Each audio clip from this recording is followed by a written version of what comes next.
va a impedir que nosotros hagamos esta entrevista hoy con Joan Rodríguez Bebe. Yo sé que tú la estás esperando, así que no los hago seguir esperando. Aquí está ella. Saludos, Joan. ¿Cómo te encuentras? Hola, hola, ¿cómo estás, Christopher? Estoy muy bien. Muy bien, muy bien. Perdóname los inconvenientes técnicos, cosas que pasan Eso es de la parte de, nada. eso es parte de, pero contentísima de poder compartir contigo en este espacio. Soy tu seguidora en las redes sociales, así Qué bueno. que gracias por la invitación. Obviamente yo también te sigo y esto es importante porque nosotros, especialmente tú, ¿verdad? Tú trabajas issues que son importantes y para mí yo lo veo más como un trabajo de darte el respaldo que tú necesitas porque hay mucha gente en las redes, alguna gente buena y alguna gente no tan buena. Agradecida por eso, y de hecho, son los pocos los que se atreven a hacer las cosas de frente. La mayoría están detrás de un troll. Así que Sí, correcto, eso no tienen valentía alguna. correcto. Ellos se ponen una página anónima y por ahí se van. Exacto. Pero el, yo quería hablar contigo hoy porque yo sé que han pasado muchas cosas, ya estamos cerca de las elecciones, ¿verdad?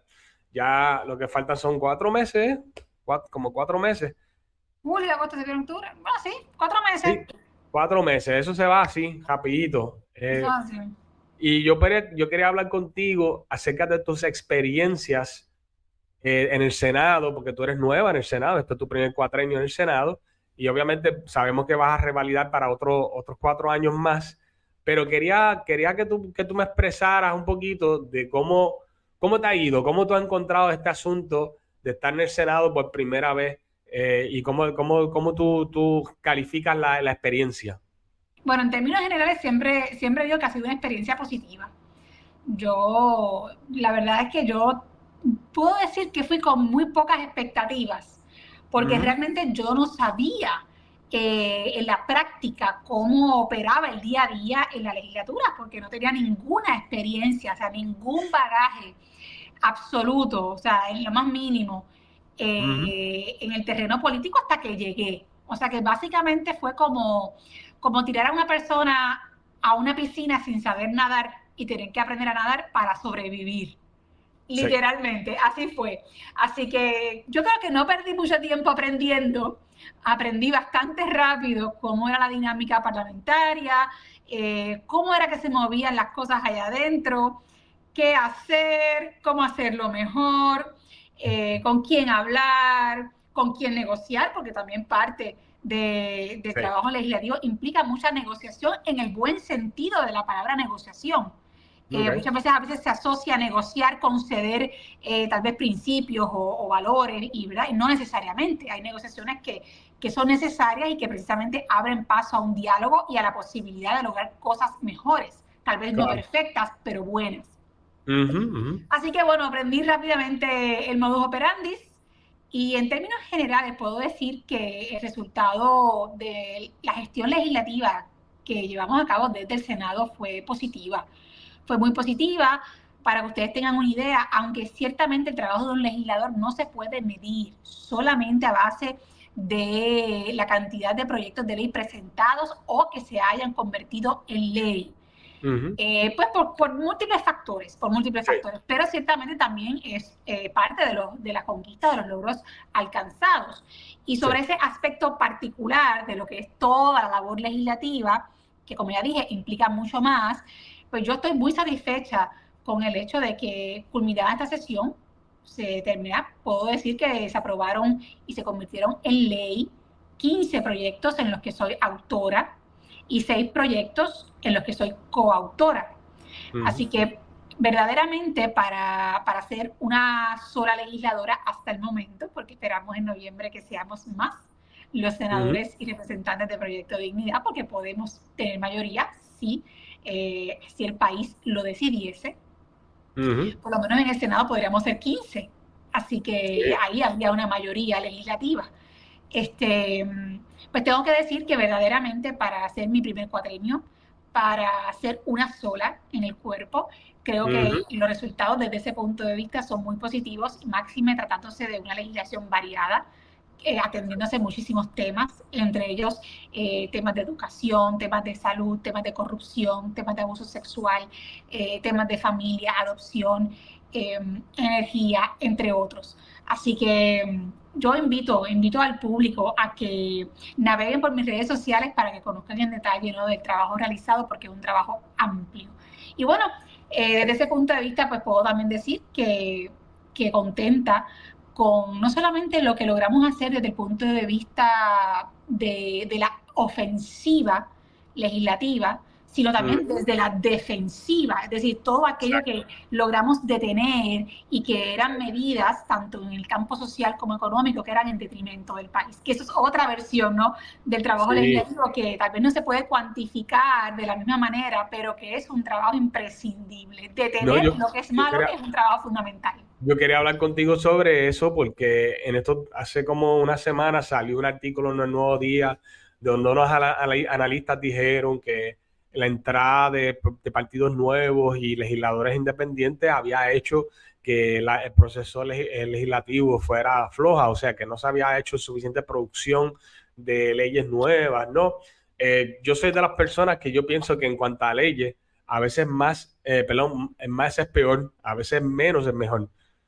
Porque nosotros seguimos creando leyes y leyes y leyes y leyes, muchos de ellos se convierten a veces hasta en letra muerta, donde nadie les hace caso, ni tan siquiera la policía, no tenemos los recursos para poder llevarlas a cabo, para que se hagan cumplir. Y en este caso, yo creo que es bien importante la gestión que tú estás diciendo, que tiene que ver con, y voy a traer un proyecto en específico, que yo me quedé de una sola pieza cuando yo vi que tú fuiste la única persona que se fue en contra del proyecto de acoso callejero. Que fuiste la única, y a mí me está extraño porque yo decía, pero ven acá, los PNP no dicen que ellos son conservadores, ¿por qué esta la dejaron pasar? Te pregunto yo, ¿por qué dejaron pasar ese proyecto? Si tú te acuerdas, yo sé que eso fue el año pasado, si no me equivoco. ¿Por qué dejaron pasar ese proyecto? ¿Fue una negociación con MBC, con el PIB? Pues la verdad es que no sé, ¿no?, cuál fue la motivación de la delegación del partido PNP en ese momento dado, porque no lo discutí con ellos. Pero yo me acostumbré a ser a veces una voz solitaria en ocasiones, y no me molesta porque le digo la verdad, o sea, yo simplemente, como yo no encuesto, como yo no veo encuestas ni tomo decisiones a base de si me conviene o no me conviene, pues yo simplemente desde un principio sabía que iba a asumir, y así quise, ¿verdad?, mantenerme durante todo el cuatrienio firme en defender sencillamente aquello que yo entendía que era lo correcto desde mi perspectiva, por supuesto, ¿no? Y eso fue lo que hice. Así que cuando me tocaba levantarme sola, con mucho orgullo, ¿no? Y con mucho tesón. Pero ciertamente, tú tenías razón porque los populares inclusive decidieron no votar sobre él en la Cámara, y yo me quedé en shock porque yo decía, ven acá, ¿cómo es posible que esta pieza legislativa es tan controversial que los populares no lo pasan, que se supone que sean los más de izquierda, pero los PNP lo pasaron sin nadie titubear? Mira, realmente son contradicciones, ciertamente, que la gente va captando en el proceso legislativo. Y yo quiero aprovechar porque estás tocando ese proyecto en particular, decir lo siguiente, y porque esto pasa con mucha frecuencia en la discusión de las medidas que se presentan. Muchas veces se presentan proyectos cuya intención es buena. Es decir, lo que se dice que se busca, el propósito que se persigue, en sí mismo puede ser un propósito positivo. Vamos a poner un ejemplo. Pues, es como si decimos, queremos combatir el discrimen. Bueno, pues automáticamente que usted habla de discrimen, usted piensa que el discrimen es malo y que por lo tanto combatirlo es bueno. Usted habla, yo quiero combatir la violencia. Bueno, pues combatir la violencia es bueno. Combatir la violencia hacia la mujer, pues combatir la violencia hacia la mujer como un objetivo es un propósito bueno. Y así, ¿no? Podemos dar otros ejemplos. Y con esto lo que quiero decir es que muchas veces en las piezas legislativas, aunque los propósitos eran nobles, eran propósitos buenos, cuando se leía el texto de la ley, lo que realmente planteaba o proponía el proyecto era contraproducente o en sí mismo era un sinsentido, iba a provocar más problemas que beneficios. Entonces, esto es bien importante porque muchas veces en la discusión pública, claro, y yo no culpo al ciudadano, ¿verdad?, común que no está en la legislatura porque no tiene el proyecto en sus manos, porque usualmente estos proyectos, ¿verdad?, no se publican en la prensa completamente, sino que se publican editoriales, resúmenes, etcétera. Así que la gente se deja un poco llevar por los titulares o por lo que opinen X o Y personas. Pero ese es un gran reto a la hora de discutir proyectos. Poder separar la intención de lo que realmente se propone y cómo eso se llevaría a cabo en la práctica. Sí. Por ejemplo, y más importante en la práctica, obviamente. Claro, ese caso del acoso callejero. Pues tú sabes, pues estamos de acuerdo. Todo el mundo está de acuerdo en que no quiere que alguien sea acosado. Ok, hasta ahí estamos bien, nadie quiere ser acosado y nadie debería ser acosado. Pero ese proyecto era absurdo, por ejemplo, ese proyecto, y recuerdo yo que tenía disposiciones que establecía que hasta un silbido, o sea, silbarle a alguien podía ser interpretado como un tipo de acoso. Entonces tú decías, bueno, pero ven acá, porque el lenguaje del texto no distinguía distintos escenarios, no establecía patrones, etcétera, etcétera. Entonces tú decías, bueno, todo va a depender de lo que la persona que lo recibe quiera plantear. Si a la persona le gusta, a la persona que le sirvió, no hay acoso. Pero si no le gusta, puede decir que hay acoso. Es subjetivo. Ese se tornaba en la ejecución. O sea, si lo ponías en la práctica realmente en un proyecto que iba a provocar más mal que bien. Sí, estoy totalmente de acuerdo. Tan pronto yo vi el proyecto, yo me acuerdo que yo dije, diantre, este proyecto, por favor, no puede pasar. Y yo me alegré tanto, de verdad, que no pasó, aunque yo pienso, ¿verdad? Yo no soy abogado, pero sé leer. Y yo pensaba, mientras yo estaba leyendo el proyecto, yo decía, para mí que este proyecto es inconstitucional, porque es la primera enmienda. O sea, no veo cómo esto alguien lo lleva a una corte federal y se tiene que caer. No veo cómo es posible que le estén dando boletos a la gente por decir algo o por hacer un silbido con la boca que no se sabe ni tan siquiera si era dirigido a esa persona o no, sino de cómo lo interpretó esa persona, ¿verdad? Sí. Así que yo pienso que era un disparate. Y así hemos visto muchos. Y así hemos visto muchos proyectos que por eso te digo que el trabajo legislativo no solamente las medidas que uno logra que lleguen a feliz término, también aquellas medidas que uno logra derrotar. Sí, muy de acuerdo, muy de acuerdo. Entonces, esto obviamente, yo no sé, yo he visto un par de cosas que a mí me han consternado en cuanto al ambiente que se ha creado en tu contra y en contra de los conservadores en ese sentido. Porque yo me acuerdo hace, no sé si eso va 1 o 2 años atrás, que en una tú estabas en tu tiempo, ¿verdad? Que estabas en el proceso ahí de dar hablando sobre un proyecto y creo que Ana Irma Lacente cogí y te sacó la lengua. No creo que haya sido a propósito. Para hacerle justicia a la compañera, yo no creo que haya sido intencional. Es que hay un video y todo, donde aparece ella sacando la lengua mientras tú estabas hablando, así que... Sí, pero esa es la gente haciendo memes, porque tengo que decir que la compañera y yo tenemos diferencias muy claras. Claro, yo creo que ha quedado totalmente corroborado en el debate. O sea, no nos escondemos ninguna de las dos en cuanto a las posturas que asumimos. Y tengo que decir que a pesar de todo esto tenemos una relación muy cordial. Así que no puedo atribuirle esa maldad que le hicieron. Eso mismo lo que quería preguntarte, porque también vi, esto fue bien reciente, esto no fue, hace poco tú estabas en un programa de televisión y estaba Rosa Seguí y habían 2 personas más y tú estabas hablando, si no me equivoco, del último proyecto tuyo, donde estabas hablando sobre las niñas de 15 años o menos con el asunto del aborto. Y mientras tú estabas hablando, ninguna de ellas te miraban ni te proferían nada. O sea, era como y unas caras bien serias, bien concentradas, así como. Y no sé si era. ¿Ustedes se hablan o es que algunas personas son así? Mira, yo tengo que decirles que sí, obviamente, cuando hay debates, hay debates. Y sabemos, claro. y hay días que preferimos, obviamente, mirar para el lado, ¿no? Por la naturaleza de la discusión política.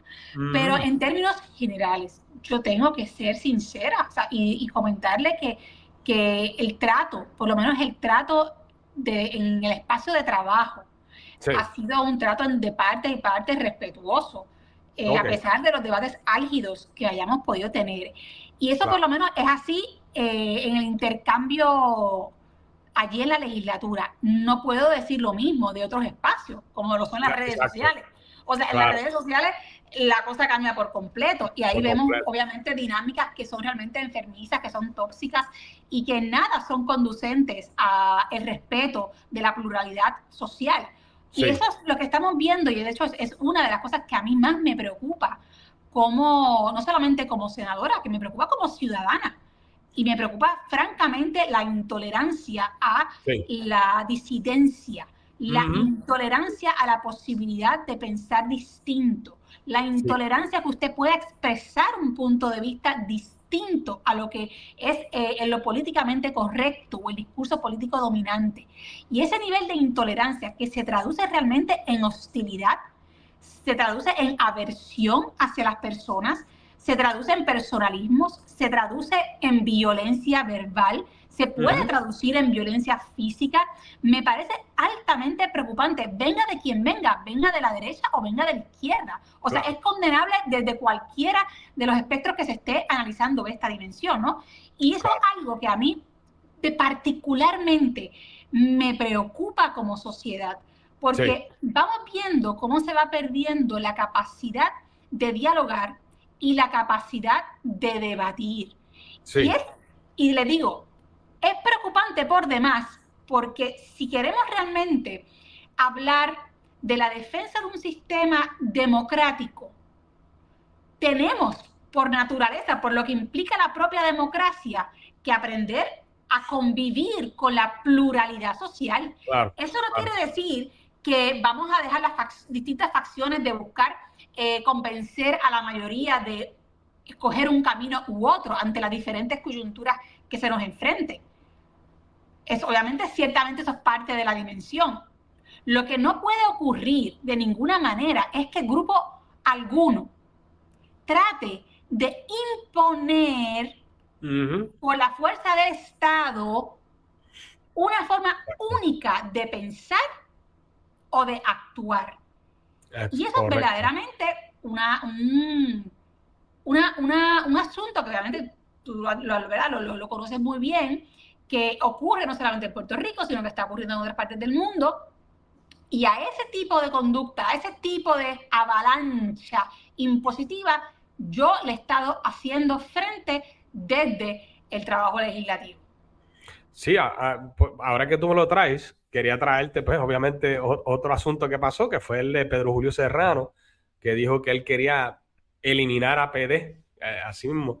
Y me parece que la estrategia de él es vilificar, ¿verdad?, a PD, usando la empatía por la causa LGBT como un arma en contra del Proyecto de Dignidad. ¿Cuál es tu apreciación sobre esto que ocurrió con Julio? Porque normalmente yo imagino que si tú lo ves en un pasillo, quizás tú lo saludas como si nada. Mira, realmente cuando uno le escucha, uno puede rápidamente capturar el nivel de hostilidad. Ujú, Y es un nivel de hostilidad que es infundado, porque no está fundamentado en actos que justifiquen lo que él expresa. Así que hasta cierto punto, yo diría que hay un grado de digámoslo así, de imaginación que se aparta verdaderamente de lo que está ocurriendo y que se aparta de lo que se ha estado defendiendo y batallando desde Proyecto pero Dignidad. Joan, es que tú eres más que una en el Senado. Tú no eres 20 ni 30, tú eres una. Yo soy una, ¿Cómo es exactamente. posible que tú siendo una, tú eres la única de verdad que hay que eliminar y los demás partidos que también votan a cada rato en el mismo, ¿verdad?, renglón que tú, conservador? Porque yo los miro, yo los miro, yo veo cuando salen las votaciones y yo veo que tú te alineas con cierto grupo y ellos se alinean contigo y hay otros que se alinean Sí. más para el otro grupo. Entonces, ¿por qué tú eres la enemiga y ellos no? La pregunta. Es que hay cosas, mira, hay cosas que sencillamente no tienen sentido. Yo vuelvo y digo, como he dicho ya un montón de veces, mire, aquí tiene que existir la capacidad de que podamos reconocer que no todos somos iguales, Ujú. pero sobre todo que debemos respetar la capacidad de todos de pensar, Sí. hacer un ejercicio crítico sobre todos los aspectos de la vida y poder comunicar nuestras opiniones sin que nos sentamos necesariamente señalados u ofendidos. Estamos llegando a un punto donde nadie puede opinar de una forma distinta al lobby LGBT. Eso es lo que está pasando aquí. Pedro Julio Serrano, cuando asume esa actitud, que desde mi punto de vista no es la actitud de la mayoría de la gente de la comunidad LGBT. Yo tengo, de hecho, hay miembros de la comunidad LGBT que han votado por mí, que van a seguir votando por mí, y habrá más que votarán por mí también ahora. Cuando tú escuchas cuando se escucha lo que uno está diciendo, entonces realmente se puede tener una conversación sensata. Lo que pasa es que hay activistas como Pedro Julio Serrano que lamentablemente no respetan la posibilidad del otro de pensar distinto a él. Y eso es un problema gigantesco. Y fíjense que cada vez más son las personas que repiten al papagayo el estribillo de el famoso discurso de odio. Ah, sí. Ustedes pueden ver que hay políticos. De hecho, los otros días, por ejemplo, vi a Juan Dalmau, que participó de la parada LGBT en Condado, diciéndonos: une el amor por Puerto Rico, no el odio. Pues mire, cuando una persona hace ese tipo de expresión, lo que está diciendo es sencillamente: si usted no piensa como yo en cuanto a ciertos temas particulares que tienen que ver con la identidad sexual, que tienen que ver con la percepción de la sexualidad humana, etcétera, etcétera, pues mire, usted es un ser odiante. Y por lo tanto, usted cállese la boca. Eso es lo que están diciendo. Usted piensa como nosotros, están diciendo ellos, y si no piensas como uno, entonces te acusan de que tú odias. Porque no hay capacidad para respetar las diferencias de pensamiento y de opinión. Su discurso de respeto a la diversidad es un discurso a medias, porque solamente el respeto, ellos reclaman solamente el respeto a la diversidad sexual. Sí. Pero entonces no respetan la diversidad de opiniones, la diversidad de creencias, la diversidad de valores. Oye, y sencillamente lo que nosotros estamos diciendo, mire, vamos a respetarnos mutuamente. Ustedes tienen libertad para vivir como ustedes entiendan, ustedes tienen la misma libertad que uno para asumir las posturas que ustedes quieran. Aquí nadie está limitando a nadie a pensar o a vivir como quieran. Ahora, tienen que respetar que hay personas que piensan distinto a ustedes y no le pueden imponer a todo el mundo, por ejemplo, la neolengua de género, para que todo el mundo esté obligado a hablar con un lenguaje que es sectario, con un lenguaje que es ideológico, que si personas cisgénero, que si transgénero, que si y toda la jerga ideológica de género. Pues mire, si usted quiere hablar en esos términos, pues tiene la libertad de hacerlo, y yo respeto su libertad. Por ejemplo, aquellos padres, hay padres que creen que un niño puede tener vulva y una niña puede tener pene y le quieren enseñar eso a sus hijos. Pues mire, eso está en la libertad de ese padre, pero tienen que respetar a los padres que no creemos que eso es así, que creemos en la biología, que creemos en la ciencia y que por lo tanto creemos en enseñar a nuestros hijos una realidad como nosotros la concebimos. Es decir, esto no es tan complicado. Esto no es tan complicado porque se trata del respeto genuino de cada cual a pensar y a actuar conforme a lo que cree. Exacto. El problema es que quienes hacen ese llamado supuesto a la inclusión y a la tolerancia son los que precisamente no toleran y excluyen a los que no piensan como ellos. Y es una contradicción en sí misma. Y esto se complica, ¿por qué? Porque con el uso del estribillo de discurso de odio y no une el amor, no el odio, con ese tipo de estribillos huecos, porque son huecos, lo que hacen es intimidar. ¿Por qué? Porque a nadie le gusta ser acusado, de que odia. ¿Y qué pasa? Que les ha dado resultados y la gente... Sí, ha funcionado espectacularmente. Claro que sí, y la gente se queda callada porque no quieran, ay, espérate, déjame no decir esto porque después me van a acusar de discurso de odio. Y como saben que la gente se intimida, pues entonces recurren a este tipo de señalamiento que, como dije, no es otra cosa que decirle a la gente, usted cállese la boca, no se atreva a pensar distinto a uno. Yep. Más violencia que eso, yo no sé qué decirte. Obviamente, Sí, pero es un tipo de violencia. Claro que sí. La idea es, primero que yo encuentro que mucho de esto también viene desde una perspectiva de que yo quiero demostrar cuán virtuoso yo soy, y hacen lo que se conoce como una señal de virtud, donde tú demuestras, viste, pues, tal como hizo Juan Dalmau, aquí estamos para el amor, no para el odio, tú sabes, cosas así. Estos aforismos que usan que son como bien bonitos, pero en realidad no tienen nada arraigado, o sea, no es nada verdaderamente que afecta a la vida de los seres humanos, es algo que suena bonito. Aparte de que yo siempre he dicho que el problema aquí es que el odio es un sentimiento humano y todo el mundo lo siente en algún momento. O sea, que tú decir que tú eres un odiador, bueno, todo el mundo termina odiando en algún momento de algo. Puede odiar un programa de televisión, puede odiar a una persona, puede odiar un país completo. O sea, el odio es un sentimiento, una emoción humana, y lo importante es manejarlo, no tú negar que tú no lo tienes. Sí, Obviamente. pero en este caso no se trata ni siquiera de eso, Cris. O Sí, sea, sí, yo ni sé. siquiera ni siquiera se trata de la emoción de odiar, porque es que no hay odio, porque yo lo que estoy diciendo es diferir. O sea, esto se resume de la siguiente manera. Diferir no es odiar. Alguien que difiere pudiera odiar, pero diferir, o sea, el hecho de tener una diferencia con alguien no implica necesariamente odio. Y de hecho, esto se explica muy bien de la siguiente manera, o sea, en nuestra familia, con nuestras amistades, ¿nosotros coincidimos en todo? Pues con toda probabilidad, no. Y el que yo difiera de mi hermano, o el que yo difiera de mi papá o de mi mamá, ¿significa que nos odiamos, que yo los odie? Por supuesto que no. Significa que no necesariamente pensamos igual, y qué bueno que no pensamos igual, porque eso incluso hasta fortalece nuestra convivencia y nuestras virtudes humanas incluso. Sí. Hay que aprender precisamente a tener esa convivencia. Lo que es inaceptable en cualquier liga es la imposición. Y bien, claro, es bien interesante porque casi siempre estos grupos y el lobby LGBT acusa al sector conservador religioso en específico de querer imponer sus creencias religiosas, cuando es más lejos de la verdad. Totalmente falso. Precisamente lo que el sector conservador y en específico el religioso está diciendo es, miren, vamos a respetarnos mutuamente. Yo no he visto todavía aquí a un sector religioso que quiera obligar a todo el mundo a rezarle a la Virgen María.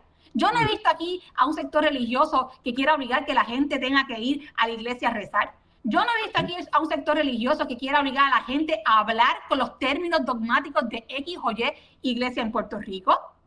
O sea, pues por supuesto que no. Pero ellos sí quieren imponer el lenguaje, como todos, ¿verdad? Programas específicos como perspectiva de género. Eso sí, ellos lo quieren imponer a la mala.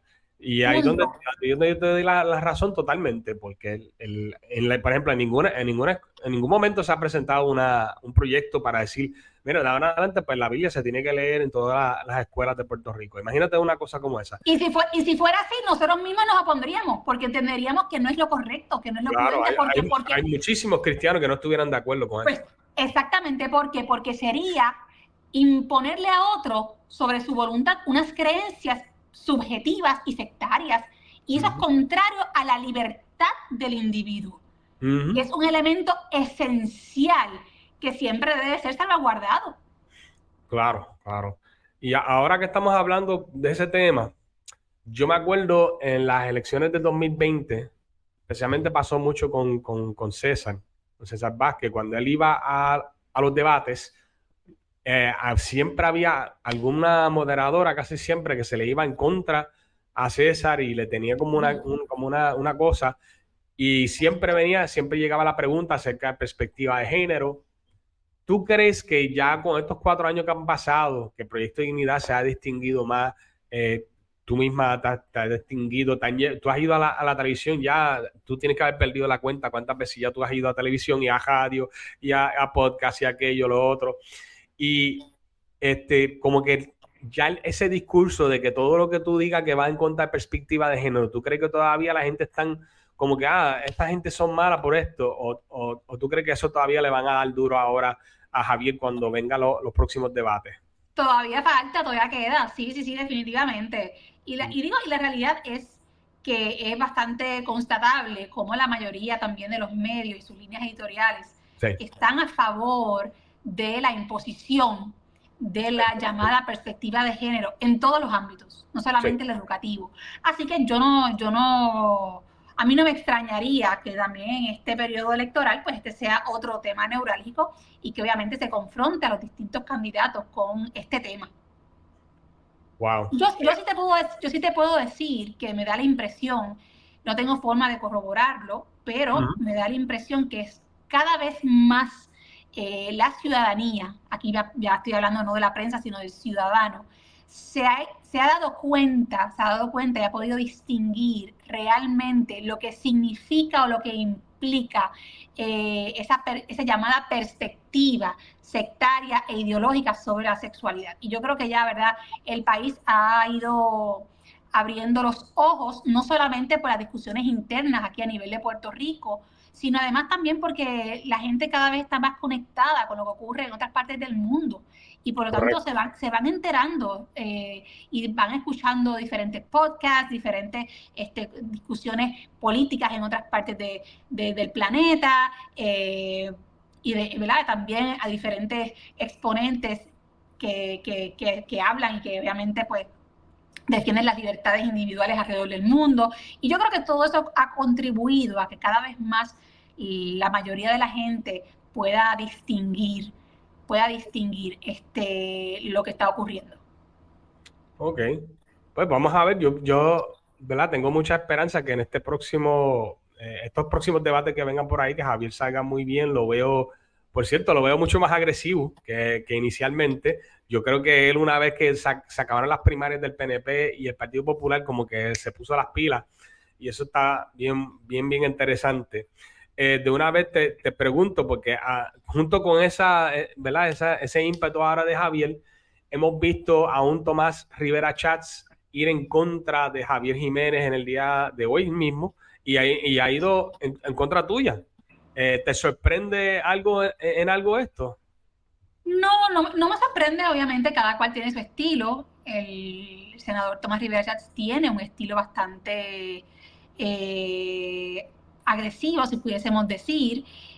Realmente yo me distancio de ese tipo de estilo. En ocasiones he rispostado, o sea, he contestado cuando lo he entendido meritorio, pero no necesariamente me interesa estar en esa dinámica que también considero poco saludable para el debate político en el país.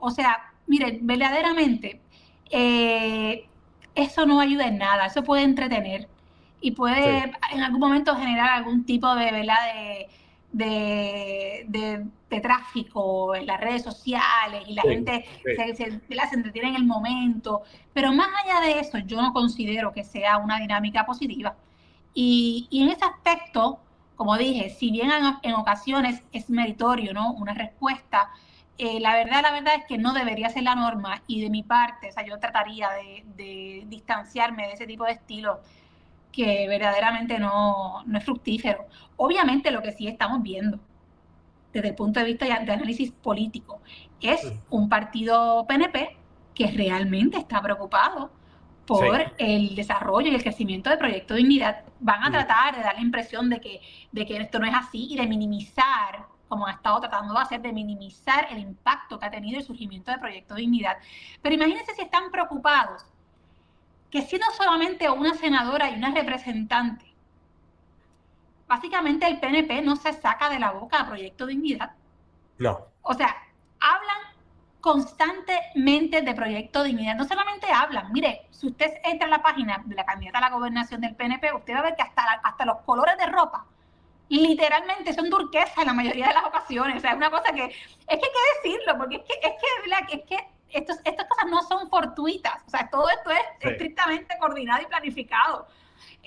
Así que imagínense, si solamente siendo una y una en ambos cuerpos, el partido PNP no nos saca de su boca y arremete tan agresivamente contra Proyecto Dignidad, créanme que es porque les preocupa. Si no les preocupase, sencillamente ni nos mencionaría. Sí. Así que esto no surge en el vacío, no surge de la nada.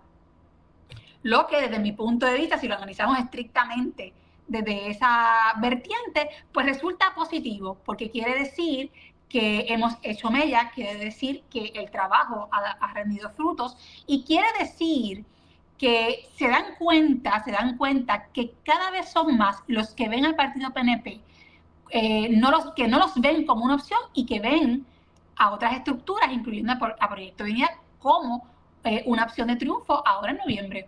Oye, y que es real, puede ganar cualquiera. Estamos hablando de que el próximo gobernador gana, como ya se ha dicho en innumerables ocasiones en diferentes medios, con un 32% aproximadamente del voto. O sea que esto es un juego para cualquiera. Cualquiera puede ganar estas elecciones. Claro que sí. Y es importante que nosotros mantengamos la fe de que esto se puede dar, porque los conservadores para eso estamos para ganar las elecciones y poner a cambios. Hablando de esos cambios, hay algunas preguntas por aquí que te voy a hacer porque hay personas haciendo preguntas. Vamos a ver por aquí. Lo vi por aquí. Ok, vamos con esta porque esta me gustó. Esta es de Jorge Santos que dice, ¿cuál es su opinión del sistema contributivo de la isla? Yo creo que yo sé cuál es, pero dale. Bueno, mira, la realidad es que si yo pudiera implosionar no solamente el sistema contributivo, sino otras cosas, pues lo haría. Obviamente es un tema sumamente complejo, particularmente por la presencia de la Junta de Supervisión Fiscal. O sea, que nosotros sabemos que por más que queramos en este momento hacer una reingeniería contributiva, la realidad es que tenemos un muro de contención que va a limitar muchas de las posibilidades de reformar el sistema. Eso no quiere decir que no se deba intentar, pero sabemos que es un camino empinado.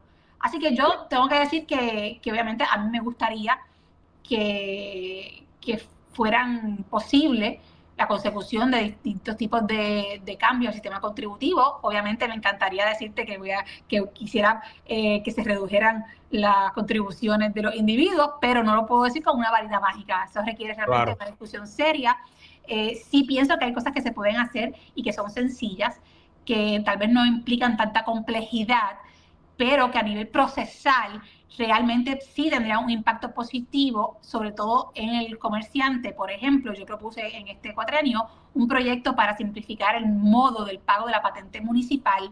Pues mire, eso es un tipo de reforma que no es una panacea, no resuelve todos los aspectos, pero ese tipo de propuesta para simplificar cómo se llevan a cabo los procesos implica una reducción de gastos a los empresarios, particularmente a los pequeños y a los medianos. Así que ese tipo de medidas, tal vez más sencillas, pero con impacto positivo, yo creo que deberían atenderse en el próximo cuatrenio desde el inicio y con mayor celeridad. Ok. Tenemos otra pregunta aquí de Javier Rivera que pregunta que si estás de acuerdo con el voto de los presos. Pues mira, sí. Ok. ¿Podrías abundar un poquito? Porque yo honestamente yo no estoy muy de acuerdo, pero dime tu pues versión. Mira, digo, me tendría que convencer de lo contrario, ¿verdad? Pero creo que es una población que está haciendo, ¿verdad? Que no ha perdido su dignidad por el hecho de haber delinquido. Obviamente estar ya en prisión implica una limitación al disfrute de los derechos de los ciudadanos. O sea, básicamente no tienen ningún disfrute de los derechos que disfrutamos cada uno de nosotros en la libre comunidad. Sí creo que el privarlos del ejercicio del voto pudiera entonces ocasionar algún tipo de abandono absoluto a la salvaguarda de la dignidad humana de esas personas que están privadas de libertad. Esa es la razón. Ok, porque yo la forma que yo lo veo es que se utiliza ese voto para hacerle promesas a los presos y darle, no sé si tuviste algo que tenía que ver hasta con unos pulparis que hicieron para presos y todo esto. Pero mira, Christopher, eso lo hacen con todos los sectores, no solamente con los presos. Las promesas de los políticos están en todas partes, están en las cárceles, están en el sector empresarial, están en el sector obrero, están en el sector, ¿verdad? Y así pudiésemos hacerlo por industria. O sea que los políticos en su mayoría prometen y prometen y le prometen a todo el mundo. Esa es la realidad, así que eso no es algo particular o exclusivo de la persona privada de libertad. Mi preocupación, como ya expresé en torno a este tema, es que privar de elegir quién es el que va a tomar las decisiones en el país y que va a tomar las decisiones que impactan también su vida dentro de ese espacio ¿verdad?, de encierro, pudiese tornarse también en un asunto entonces, de abandono absoluto a aquellas medidas que redunden, ¿no?, en la protección de la dignidad humana, porque si el político entiende que esa persona no tiene nada que opinar en cuanto a la elección de los que van a regir el gobierno, pues entonces, ¿para qué preocuparse por ellos? ¿Para qué preocuparse por la protección de su dignidad humana? Y yo estoy aquí, o sea, tengo algo bien claro, o sea, el que delinque y el que le falla a la sociedad y el que le falla a otros tiene obviamente que cumplir, o sea, hay un aspecto que es ¿verdad?, desde la dimensión estrictamente punitiva, está la rehabilitadora, que es otra dimensión, ¿no?, de nuestro sistema correccional. Pero, o sea, lo importante es que el que está en una prisión pierde el disfrute de todos sus derechos más básicos. O sea, está pagando, está cumpliendo. La pregunta que nos tenemos que hacer como sociedad, si estas personas no pudieran ejercer el derecho al voto, ¿los políticos se olvidarían de ellos? Las condiciones en las cárceles, ¿cómo serían? ¿Serían peores de las que son ahora? Y son ese tipo de situación que yo obviamente me planteo porque yo creo que aunque una persona delinca y le falla a la sociedad, no pierde su dignidad. Y yo creo que hay unos mínimos que también se tienen que garantizar a todo ser humano. Claro, claro. O sea, que tú piensas que el ejercer el voto es uno de esos mínimos. Pero es uno de esos mínimos como, digamos así, como un garante de que el que gobierne no va a decir, pues como ellos ni votan, no nos tenemos que preocupar. Si se están muriendo de hambre, pues que se chave. Si se están muriendo de frío, pues que se chave. Sí, porque como ellos no votan, pues ellos no tienen poder. Como ellos no votan, ellos no pintan nada aquí, así que se chave, porque a mí no me va a afectar para nada las decisiones que yo tome sobre lo que ocurre en ese sistema correccional. Y ahí entonces que me preocuparía que se atente contra la dignidad de esos seres humanos, que no pierden su dignidad, vuelvo y digo. Okay. Interesante ese punto de vista, fíjate, no había pensado en esa parte del argumento, está muy bueno. Vamos a ir, ¿verdad?, terminando, pero quería traer que también trae Jorge Santos, que yo creo que está bueno, que dice que qué país del mundo usted ve como ejemplo para seguir. Ay, imagínate, no me gustaría hablarle de un país en específico, a lo mejor, ¿verdad? Pues, o varios, quizás varios. Sí, algunas políticas públicas de algunos países, o sea, las políticas públicas pro familia de Hungría, por ejemplo, pues me parecen positivas. Me parece positivo también, por ejemplo, el sistema de libre mercado de los países como Suecia, los países nórdicos particularmente, que tienen un sistema de libertad económica y por lo tanto esos índices, ¿no?, siempre están en los primeros escalafones. Pues tal vez pudiésemos mirar en esa dirección cuando hablamos del tema económico. Sí. Y así tal vez, ¿verdad? Ok. Último. Estamos en una crisis que silenciosa, yo digo, porque casi no se está hablando. Se habla de vez en cuando, pero después no se vuelve a hablar del tema, que es el de la baja natalidad de Puerto Rico. Nosotros lo sabemos. Yo encuentro que no se está haciendo prácticamente nada para trabajar con esto, para ayudar a que parejas jóvenes puedan adquirir su propio hogar, para que los jóvenes puedan tener buenos sueldos y buen empleo, y ellos puedan crear su vida aquí en Puerto Rico, porque muchos todavía yo creo que se están yendo a base de que no tienen una seguridad de empleo, de un empleo bueno, de un hogar. O sea, nosotros en Puerto Rico obviamente no tenemos mucha libertad económica y la gente termina votando con los pies, o sea, se van para Estados Unidos a buscar esa libertad económica porque no la consiguen aquí, y obviamente porque hay más oferta de empleo allá. ¿Hay algo en que tú tienes en la agenda para empezar a trabajar esto? Aparte, obviamente, nosotros sabemos que tú eres de las que más dura le metes a todo lo que tiene con el aborto, que obviamente aporta al problema. ¿Hay alguna cosa que tú tienes ahí que estás construyendo, una idea que a ti te gustaría implementar? Mira, honestamente, este es un tema complejo, ¿no? Sí. Pero yo diría que mucha gente, o sea, muchas personas jóvenes, o no consideran tener hijos o consideran tener, ¿verdad?, tal vez un solo hijo, porque las circunstancias de vida verdaderamente son abrumadoras. O sea, ahora mismo la realidad es que vivir en Puerto Rico está difícil. O sea, las circunstancias aquí a nivel económico son desesperanzadoras para muchas personas. Y como tú dices, muchos recurren obviamente a la migración. Y realmente para que la gente se quiera quedar en Puerto Rico o la gente quiera regresar a Puerto Rico y formar familia en Puerto Rico, tenemos que mejorar la calidad de vida. O sea, y de hecho los estudios, hace poco la Cámara de Comercio hizo un estudio y eso es lo que indica. Mira, la gente se va buscando mejor calidad de vida y mejores oportunidades de empleo. Pues mire, si sabemos que eso es así, pues ¿qué tenemos que hacer nosotros? Buscar la manera de que en Puerto Rico tengamos mejor calidad de vida y mejores oportunidades de empleo. ¿Y cómo se hace eso? Bueno, desde la perspectiva de Proyecto Dignidad y mi perspectiva personal, esto solamente es posible, o sea, solamente es posible hablar de que mejora la calidad de vida en Puerto Rico si tenemos más riqueza.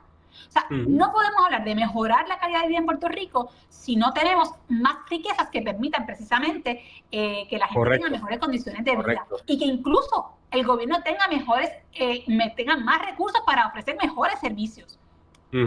Y esto es bien importante. Y aquí nosotros proponemos a nivel filosófico, pero también en la práctica, en nuestra legislación y nuestra política pública, promovemos como visión económica lo que entendemos que es la libertad económica del individuo.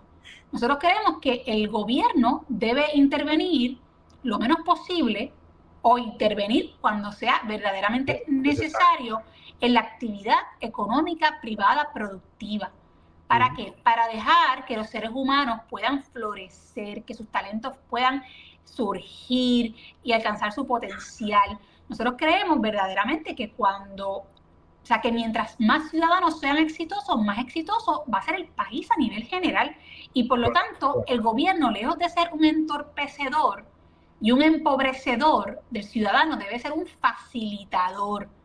Y para ser un facilitador, a veces tiene que dar 10 pasos para atrás y dejar que la gente pueda actuar en libertad dentro del terreno económico. Y les voy a dar un ejemplo, porque a lo mejor me estoy quedando muy filosófica, ¿verdad?, en la parte muy teórica, pero ¿cómo se traduce esto en la práctica? Mire, un ejemplo, el tema de las licencias ocupacionales. Recientemente el Instituto de Libertad Económica publicó un estudio sobre este tema. ¿Y qué se dice sobre las licencias ocupacionales? Pues mire, se dice que la mayoría de ellas, no todas, algunas se justifican, pero la mayoría de ellas realmente lo que son un obstáculo para que la gente pueda montar un negocio o conseguir un empleo. ¿Qué es una licencia ocupacional? Una licencia ocupacional es el permiso que te da el gobierno para que usted pueda trabajar en determinada profesión u oficio. Exacto. ¿Qué pasa? Que si no te dan ese permiso, pues usted no puede trabajar en esa profesión o probablemente trabaja por debajo de la mesa en la economía informal. Exacto. Pues, ¿qué es lo que estamos diciendo? Pues mire, ahí hay una oportunidad. Hay una oportunidad ¿para qué? Para legislar de manera tal que se puedan eliminar aquellas licencias que de verdad no son necesarias. ¿Para qué? Para que la gente tenga mayores posibilidades de empezar su negocio o de conseguir un trabajo sin tener que pasar por todos los requisitos que implican gasto de tiempo, estudio, chavos de pago del costo de conseguir todos estos procesos, que no son necesarios para que el servicio que se ofrezca sea de calidad. Ni tampoco y que tampoco es necesario para garantizar la seguridad de las personas. Por ejemplo, ¿por qué tiene que haber una licencia de decorador de interiores? ¿Por qué? La pregunta es ¿por qué? ¿Por qué el gobierno no puede dejar que aquel que tenga la capacidad y el talento de ser un decorador o decoradora de interiores, pues lo sea? Y ya está. Y obviamente, mire, la gente te va a recomendar si eres buena o bueno. Y si no, no te van a recomendar. Así funcionan las cosas. Y así con un sinnúmero de profesiones y oficios. Pues mire, es una manera de atender un asunto particular. ¿Por qué en Puerto Rico, por ejemplo, no legislamos para la universalidad de las licencias ocupacionales a nivel de Estados Unidos y Puerto Rico? Mientras Puerto Rico siga siendo un territorio de Estados Unidos, mientras lo siga siendo, pues mire, vamos a fomentar la movilidad de puertorriqueños, ¿no? Claro. Entre el suelo de Estados Unidos y el suelo de Puerto Rico, para que se puedan mover con facilidad y de esa manera también tener, ¿no? mayores oportunidades de conseguir trabajo y Claro. servicios en el país. Esto es simplemente un ejemplo, Christopher, ¿no? de cosas que se pueden hacer en concreto que ayudarían a que personas puedan florecer en este país. Sí. ¿No? Que se eliminen obstáculos y barreras que hacen más difícil que usted monte un negocio o que usted consiga un empleo. Y en la medida en que sea más fácil hacer negocios en el país, en la medida que tengan más oportunidad de conseguir trabajo en el país, con toda probabilidad más personas entonces van a querer quedarse aquí y más personas van a querer formar familia aquí, pero tienen que haber oportunidades. Tiene que haber oportunidades. Y yo digo esto, y no quiero perder la oportunidad para decir lo siguiente, porque muchas veces se tiende a pensar que cuando hablamos de libre mercado nos referimos a un laissez-faire clásico, ¿no? De que sencillamente el mercado se permite todo. Que lo permite todo y el mercado se regula solo en toda instancia y que el gobierno sencillamente tiene que no cruzarse las manos o atarse las manos y no meterse ridícula en ningún momento. Pues mire, tampoco es ese extremo. Aquí nadie está hablando de un anarcocapitalismo, ni de un capitalismo salvaje, ni de un capitalismo sin rostro humano.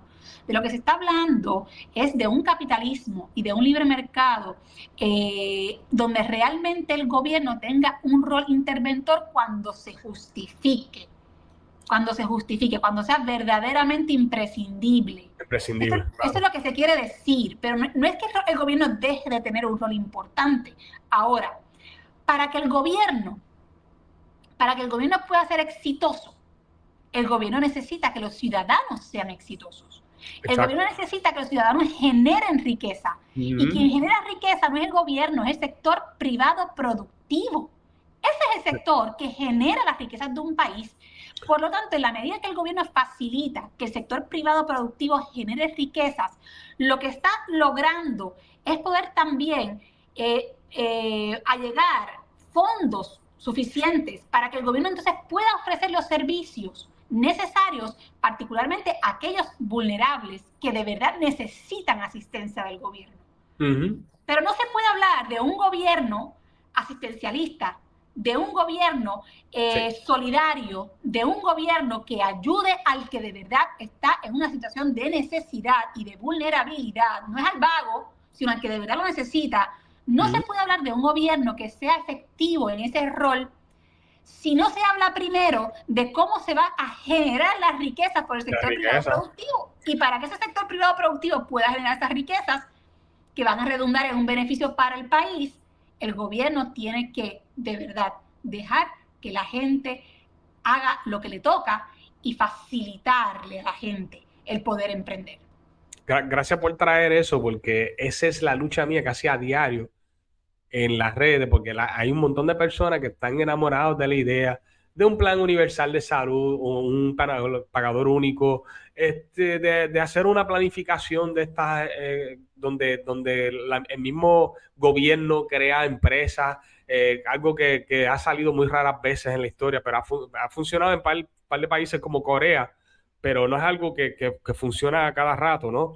Y tienen estas ideas de planificación central y de más beneficio y más beneficio, vamos a hacer más beneficio, pero entonces si nosotros no tenemos un motor de riquezas, ¿de dónde vamos a sacar el dinero para esos beneficios? Me parece que es lo mismo que ya las mismas ideas que nos han llevado a la quiebra, y estoy hablando no solamente de Puerto Rico, inclusive de energía eléctrica, todo está en quiebra porque nosotros seguimos pensando que nosotros generamos suficiente dinero como país como para hacer estos proyectos grandísimos, y la realidad es que, claro, yo creo que es que ellos miran el Producto Bruto Interno y ellos dicen, wow, hay un montón de dinero ahí, no se dan cuenta que mucho de eso es exportaciones de fábricas, que no es que necesariamente eso viene de parte de compañías puertorriqueñas exportando bienes fuera de Puerto Rico. Y también, Christopher, que yo creo que en Puerto Rico pues padecemos del mal de que nos hemos acostumbrado a la transferencia de fondos federales, así que es muy fácil hablar de este tipo de proyectos sabiendo que tienes un safety net o pensando que el dinero, literalmente, que el dinero sale de las matas de plátano. ¿Por qué? Porque por arte de magia, ¿verdad? Aquí llega una partida cuantiosa ¿no? De transferencias federales que entonces cerca de 20 billones anuales. Pues que crean una ficción, de ingresos. Sabemos que no son ingresos, ¿verdad? Son transferencias. Y por lo tanto, obviamente, pues bajo esa lógica es mucho más fácil prometer. Mira, siempre, esto es así.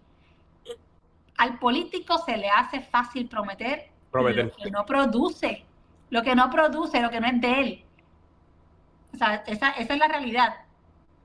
Y eso lo vemos todo el tiempo en la política fiscal puertorriqueña. O sea, aquí es impresionante la cantidad de promesas que se hacen de la Asamblea Legislativa, y por lo menos lo que yo he visto, de dar dinero. Y cuando usted se viene a ver, hasta cierto punto hay un grado yo diría hasta me gustaría, dejamos buscar la palabra perfecta, pero es como, hay un grado como de desconexión entre lo que hacen y cómo se produce, lo que están dando. O sea, es como si fuera, yo no sé, como si no entendiesen que ese dinero surge del esfuerzo de ciudadanos, ¿no? Que están trabajando y que están produciendo. Entonces, como no lo producen ellos, como no lo sudan ellos, pues es muy fácil prometer. Y yo le digo a la mayoría de los ciudadanos, ojo, aquellos políticos que le prometan todo, no le crean. Claro. A aquellos políticos que le prometen todo, no le crean. Primero, porque es inviable, ¿ok? O sea, no es real. Y segundo, porque verdaderamente no es buena política pública. No. O sea, lo que termina es infligiéndole daño a todos. Yo creo que lo mejor que podemos hacer es prometer que el esfuerzo de cada persona valga y que esa persona no tenga barreras de entrada para que ellos puedan hacer o forjar su futuro sin que el gobierno sea una barrera, ¿verdad? O que otras organizaciones también se pongan como barrera, como pasa actualmente cuando alguien, por ejemplo, quiere montar un negocio, pues encuentran que un permiso de uso puede tardarse más de un año en lo que se lo dan y ellos tienen que pagar renta durante ese tiempo y están pagando luz y están pagando agua durante todo ese tiempo, ¿no? En lo que ellos reciben ese permiso y lo pueden usar y pues, hay un montón de otras cosas que sabemos que son barreras de entrada para que la gente pueda tener sus propios negocios y sus propias cosas y estas mismas barreras no las hay cuando llegan a Estados Unidos y dicen, pues para eso yo me voy para allá afuera y por eso es que hemos perdido tanta población aquí. Y yo creo que esto nos va a traer un problema serio porque entre eso, la gente yéndose y las personas no, ¿verdad? Las mujeres no pariendo, no teniendo hijos, nos pone una situación bastante difícil. A mí me da, yo digo, a mí me da miedo que vamos a llegar a un Puerto Rico donde lo único que va a haber son ancianos, ¿verdad? Personas mayores. ¿Quién nos va a cuidar, verdad? Yo digo, yo me apunto en ese grupo, ¿verdad? Yo digo, ¿quién me va a cuidar a mí cuando yo tenga de aquí a 20, 30 años? Y él asusta, pues, y entonces uno se pregunta. Y ya lo estamos viendo. ¿Yo también? Sí, que ya lo estamos viendo. Sí, eso está pasando, ya eso está pasando. Pero qué bueno, Joan, yo quiero terminar fuerte porque yo creo que terminamos fuerte con la entrevista. Joan, gracias por sacarle tu tiempo para hablar con nosotros. Me encantaría que lo pudiéramos repetir quizás más cerca de la fecha de las elecciones. Y podemos hablar de cosas que tienen que ver más con las elecciones y ¿verdad? Que estamos cerca de esa fecha. Siempre es un placer. Yo sé que no te he tenido antes en el programa, pero como nosotros lo hemos visto, ¿verdad? En otras ocasiones, pues es un placer, ¿verdad? Hablar contigo y compartir contigo. Y sé que la gente que están escuchando le ha gustado. Gente, antes de que se vayan, rapidito, les quiero decir un par de cosas. Número uno, que este programa lo vamos a pasar en audio para que aquellas personas que lo quieren escuchar cuando vayan al trabajo o lo que sea, que puedan escucharlo, ¿verdad? De formato de audio. Yo voy a ver si yo cojo, como al principio tuvimos un problema, yo voy a ver si agarro el pedazo bueno y le corto el pedazo, ¿verdad? Que no funcionó. Muy bien. Y lo ponemos de nuevo para así eliminar eso. Otra cosa es, por favor, el respaldo de ustedes en lo que puedan con las estrellitas en Facebook, siempre será bien apreciado. Y finalmente saben que el viernes venimos con el resumen de la semana con Luis Vega, que va a estar conmigo siempre, ¿verdad? En esa gestión donde hablamos acerca de las cosas más importantes durante la semana desde un punto de vista conservador. Gracias, Joan. Nos vemos. Saludos a todos.